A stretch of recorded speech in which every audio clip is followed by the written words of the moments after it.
Hola, estimados estudiantes, espero que se encuentren el día de hoy. Bueno, hoy vamos a hablar sobre esta introducción al conocimiento y la razón jurídica. Bueno, de antemano les digo, perdón, que no se vayan a asustar con los contenidos. Ahora que nos reunamos en clase, yo con mucho gusto pues les voy a dar esto más desmenudito. Bueno, la práctica jurídica en su totalidad puede ser entendida como un ejercicio de la epistemología aplicada. Más adelante les voy a explicar qué es la epistemología. Esto es una teoría del conocimiento.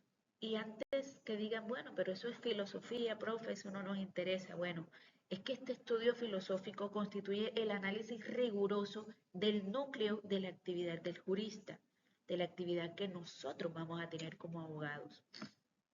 Y cada escrito de demanda, cada alegato, cada decisión como juez, cada asesoría que le damos a un cliente es una afirmación de conocimiento que aspira a ser creída, ¿verdad? Porque cuando nosotros alegamos, cuando estamos asesorando al cliente, cuando estamos dictando sentencias, nosotros pretendemos que la otra parte, o sea, convencer a la otra parte de que lo que estamos diciendo es la verdad y tiene todas las justificaciones y los argumentos. Bueno, para eso existe la lógica. La premisa central que guiará esta clase es, para poder argumentar de una manera eficaz, que es el cómo del derecho, es imperativo comprender primero la naturaleza y los tipos de conocimiento que vamos a manejar, conocimientos vulgares, científicos, filosóficos. Vamos a pasar al qué, así como las estructuras del pensamiento que otorgan la validez a nuestras conclusiones. Para eso está la lógica. Por eso en esta clase vamos a ver cómo vamos colocando los cimientos conceptuales sobre los cuales vamos a edificar esa competencia argumentativa en nuestra carrera de derecho.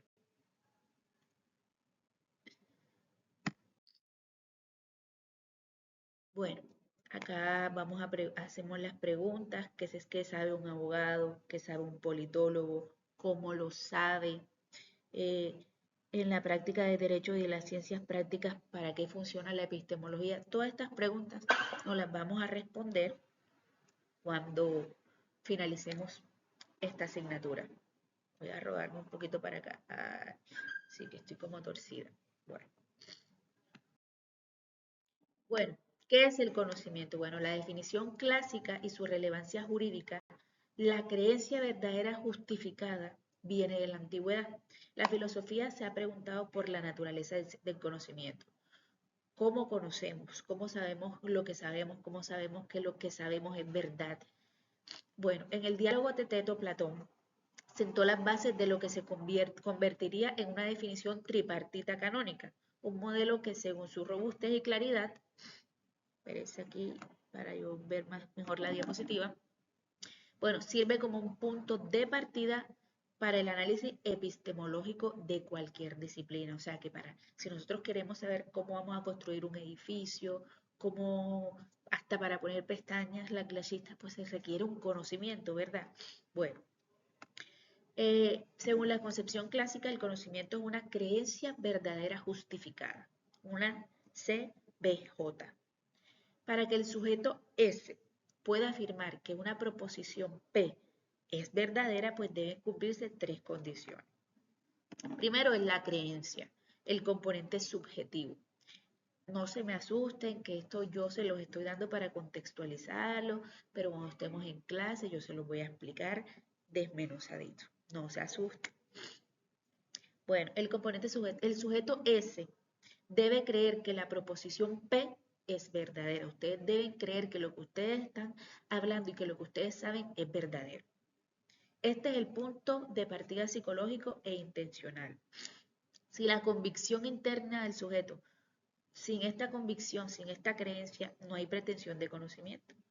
Que puede ser, si yo aquí no estoy convencida que lo que les estoy diciendo es cierto, pues entonces yo no les estaría transmitiendo ningún conocimiento.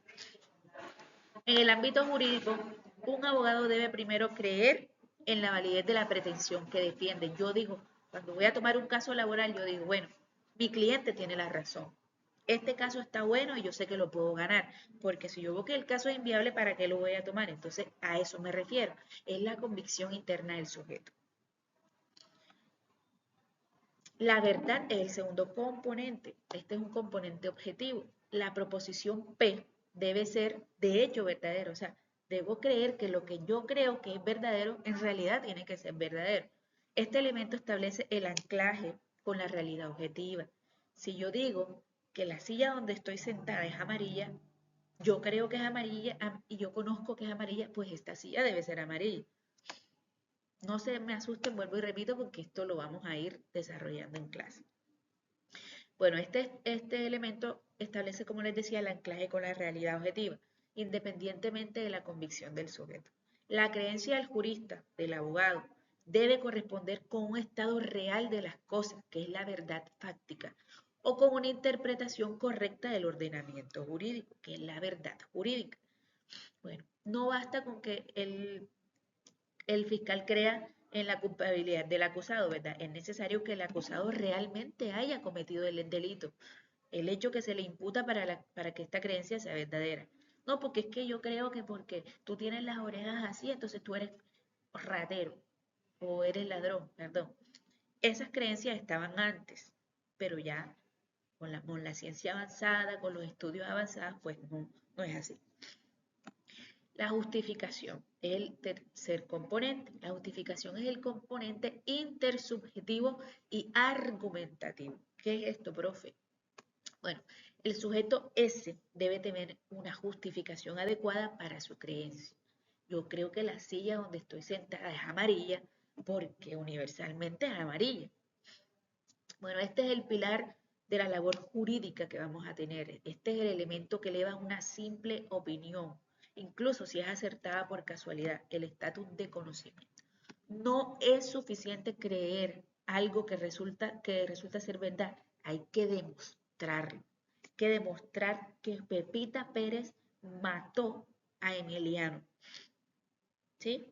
Miremos que dentro de un proceso existe la verdad verdadera y la verdad jurídica, ¿verdad?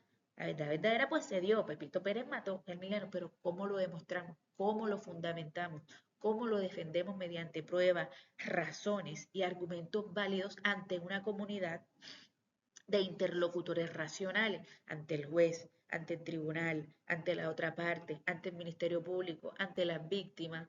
Bueno, esta justificación es el puente que conecta la creencia con la creencia subjetiva, ahí no se ve, ahí, con la verdad objetiva.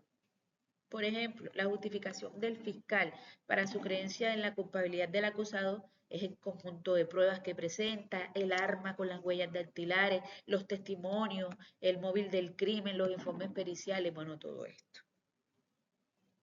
Vamos a cambiar. Bueno, la fragilidad de la certeza, el problema de Gettier. Bueno, los contraejemplos de Gettier y la noción de la justificación sabia. Aquí. Bueno, durante muchos siglos, la definición del conocimiento verdadero y justificado parecía inexpugnable. ¿Esto qué quiere decir? Bueno, parecía que era insoluto la última verdad. En 1963, el filósofo Edmund Gettier publicó un breve revolucionario artículo que demostró que estas tres condiciones que les mencioné son necesarias, puede que no sean suficientes. Gettier ideó escenarios que eran hipotéticos, ahora conocidos como esos casos Gettier, en los que un sujeto tiene una creencia que es tanto verdadera como justificada, pero que intuitivamente no calificaría como conocimiento. Esto es importante, vuelvo y repito, yo los voy reiterando, no se me asusten que en clase yo se los explico masticadito. El ejemplo clásico de Gettier involucra a dos hombres, a Smith y a Jones. Ellos solicitan el mismo trabajo. Smith tiene una sólida justificación para creer la proposición. Jones conseguirá el trabajo y Jones tiene 10 monedas en su bolsillo. La justificación de Smith es que el presidente de la compañía le aseguró que Jones sería el elegido y él mismo contó las monedas en el bolsillo de Jones. Bueno, la proposición es, lógicamente es, el hombre que consiga el trabajo tiene 10 monedas en su bolsillo. Smith está por tanto justificando en creer. Sin embargo, imaginemos que sin que Smith lo sepa, es él y no Jones quien obtiene el trabajo. Esto no se me volate, no se me traspía aquí porque esto es un temita que pues hay que prestarle mucha atención. Voy a cambiar y vamos esto mejor a explicárselo en clase porque es bastante complejito. Porque aquí está la verdad justificada y la verdad verdadera. Este ejemplo entonces lo desarrollamos en clase. Voy a pasar a los tipos de conocimiento porque esto sí requiere, digamos, que un proceso de abstracción del conocimiento bastante complicadito y entonces lo manejamos en clase. Voy a pasar. Voy a pasar para explicarles primero. Aquí está. Bueno, existen, no, ahí me equivoqué porque puse 4 tipos de conocimiento en el derecho, no. Existen 4 tipos de conocimiento que lo vamos a ver en clase porque tengo que explicárselo, cómo es ese proceso de conocimiento, cómo es esa captación del objeto al sujeto y todo eso. Pero para darles, digamos que un adelanto, existen 4 tipos de conocimiento. El primero es el vulgar, también llamado popular o de sentido común, llamado también universal. Y este es el que adquirimos desde que estamos chiquititicos. No les voy a decir desde cuándo porque ese ejercicio se lo pongo en clase, pero es el que vamos adquiriendo con la experiencia en nuestra vida cotidiana. Miren que ustedes saben que a veces cuando comemos mucho de pronto sopa o algo pesado, las abuelitas nos hacen un bicarbonato con limón, ¿verdad? Bueno, ellas no son doctoras, ellas no pasaron por una universidad ni nada, sino que a través de ese conocimiento vulgar, ellas van adquiriendo esto. Por ejemplo, todos sabemos que cuando sale la luna es de noche. Ese es un conocimiento vulgar, que es un conocimiento que no necesitamos pasar por una universidad, no necesitamos ser expertos para saberlo. Esto lo adquirimos a través de la experiencia directa, de la interacción social, de la mediación, y proviene de una opinión generalizada, de la tradición, de la experiencia no sistematizada. Sus características principales no son ser superficiales, no son subjetivas, son universales. Todos sabemos que los niños nacen sin dientes. Es un conocimiento vulgar, un conocimiento universal, conocimiento que lo sabemos todos y que es aceptado por toda la comunidad. Aquí entra lo que denominamos el estándar de hombre razonable, que son conceptos jurídicos claves como la diligencia de buen padre de familia. O sea, cualquier persona de pronto sin tanta educación sabe que cuando tiene un bebé, pues tiene que cuidarlo, ¿verdad? Bueno, este es esto lo llama el derecho civil como el estándar de hombre razonable. En derecho penal, para determinar la negligencia, dice que no son más que una codificación jurídica del sentido común de una comunidad en un tiempo y en un lugar determinado. El juez evalúa toda esta conducta comparándola con el conocimiento. Bueno, esto tiene unas interpretaciones. Cuando un contrato o un testamento utiliza un lenguaje no técnico, los jueces deben interpretarlo de acuerdo al significado ordinario y popular que hay en determinado lugar. Para esto en el derecho utilizamos este conocimiento vulgar. Los jueces también lo utilizan, que se llaman las máximas de experiencia, que son unas generalizaciones extraídas del conocimiento común sobre cómo funcionan las cosas en el mundo y en ese entorno social que se está evaluando. Por ejemplo, de quién puede lo más, puede lo menos. O es común que una persona eh,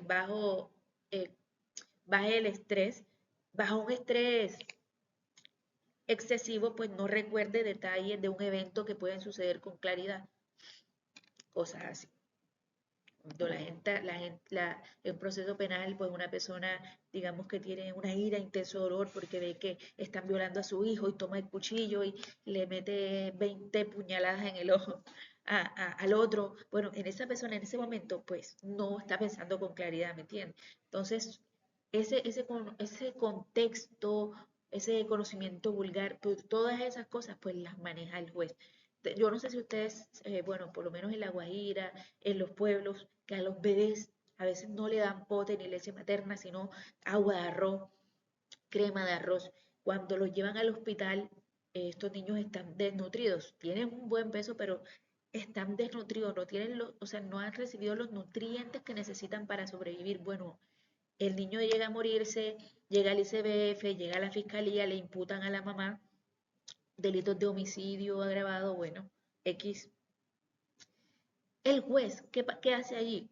No aplica la ley directamente diciendo, bueno, no cumpliste con el deber objetivo de cuidado de tu hijo, vamos a imponerte una medida de aseguramiento por tantos años. No, él estudia el conocimiento vulgar de esas madres, el entorno en que se desarrolló esa madre, porque es costumbre en esos lugares pues darle ese tipo de alimentación al niño. Entonces, ese estudio, ese conocimiento vulgar, todo eso lo analiza el juez, la experiencia en que se movió esa madre.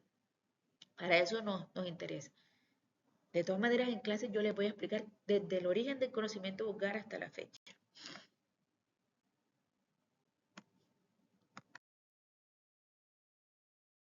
Bueno, el conocimiento científico en el derecho, yo creo que sí, ahí está la diapositiva. Conocimiento científico se distingue del conocimiento vulgar porque es un conocimiento donde ya el ser humano utiliza la razón, ¿sí? Un conocimiento que se adquiere a través de la razón, del querer conocer, es un conocimiento fundamentado. Aquí se obtiene a través de la aplicación rigurosa de un método que es el método científico que incluye la observación, formulación de hipótesis, la experimentación, la verificación, la construcción de teorías, mejor dicho. Palabras más, palabras menos, cuando un arquitecto en un terreno plano lo contratan para hacer un edificio, él no va a decir, ay, ese piso está chévere, vamos a hacer el edificio. No, ¿verdad? Él tiene que hacer un estudio de suelo, un estudio de suelo, si es apto, si no es apto. Bueno, todo eso se hace a través de unos métodos que él utiliza del conocimiento científico. Bueno, aquí vemos en este conocimiento científico lo que es la dogmática jurídica o la ciencia del derecho. Bueno, este conocimiento científico del derecho consiste en el estudio sistemático y metódico, además de analítico, por supuesto, del derecho positivo vigente. Lo que los juristas interpretan de la ley que ha dicho los juristas o los doctrinantes del artículo 54 del Código Civil, un ejemplo, ¿sí? Ellos analizan normas, las interpretan, las clasifican, las sistematizan en un cuerpo coherente de doctrina. Por ejemplo, la teoría del delito del derecho penal, la teoría de obligaciones en el derecho civil. Bueno, este conocimiento dogmático es la base de formación de todo abogado. Este conocimiento científico también, profe, pero ¿eso para qué me sirve? Porque pueden decir eso para todo. El conocimiento científico es la base de todo. El conocimiento científico es el que utilizan en las ciencias forenses y auxiliares. Aquí, el derecho recurre constantemente con otras ciencias para establecer la verdad de los hechos de un proceso, una prueba de ADN que requiere un proceso biológico, un peritaje balístico que es físico, un informe psiquiátrico, si yo quiero demostrar que mi cliente pues es inimputable porque tiene una demencia, bueno, todo esto. Estos son ejemplos de cómo el conocimiento científico es importante y se interconecta con otras ciencias y con otras disciplinas. También vemos aquí la investigación jurídica, en la elaboración de una tesis doctoral, un artículo en una revista indexada, un informe de investigación, todo esto lo vemos aquí. Encontramos también, aquí está en la diapositiva, bueno, sí, el filósofo. La filosofía es la madre de todas las ciencias. Esto lo vamos a ver en clase, yo se los voy a explicar detalladito, como les digo, es solo un contexto para que ustedes vayan entrando, vayamos calentando motores, conocimiento es, si es filosófico, de ahí nace todo. Todo, como yo explico en clase, una vez estaban los cavernícolas así, con las manos en la cabeza mirando para el techo, y dijeron, bueno, ¿y nosotros quién sembró ese palo? El árbol, por qué existimos, bueno, y empezaron a hacer esas preguntas existencialistas y de ahí nació la filosofía.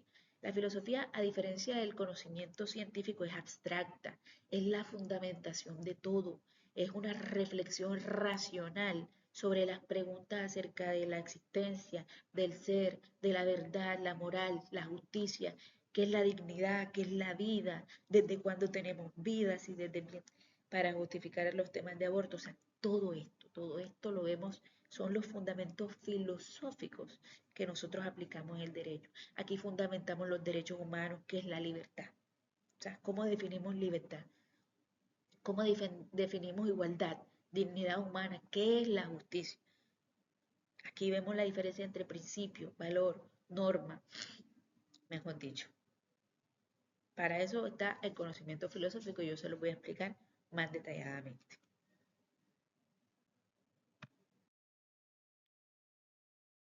Bueno, me pasé. Bueno, aquí vemos una tabla de contenidos donde están los tipos de conocimiento, su aplicación jurídica, las características, las fuentes principales. Bueno, y la pregunta que me imagino que ustedes serán, bueno, profe, pero ¿dónde encaja la lógica en todo esto que ustedes nos está diciendo? Bueno, ya como hemos visto los distintos territorios del saber, es fundamental ubicar la lógica.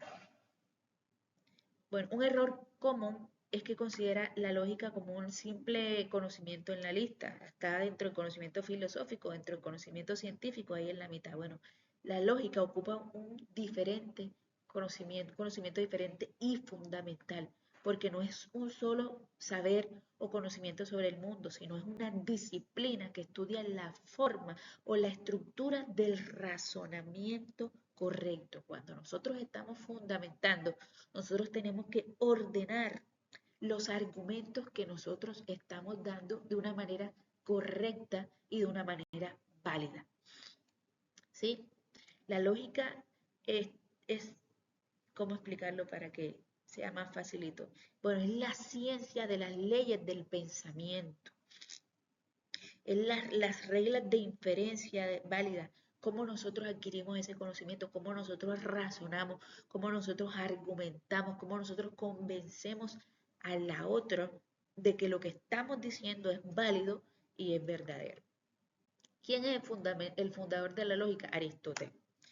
Él creó el organón, que bueno, de aquí se deriva la lógica, la dialéctica, y ustedes van a decir, bueno, profe, ¿todo eso qué es? No se preocupen, los vamos a ver en clase. Aquí vamos a ver la validez de los argumentos, la solidez de los argumentos. Cuando dicen, no, eso es una falacia, eso es mentira, no es, todo eso lo vamos a ver. No quiero asustarlos más. Espero que les haya gustado este contexto y nos vemos en una próxima sesión. Bye.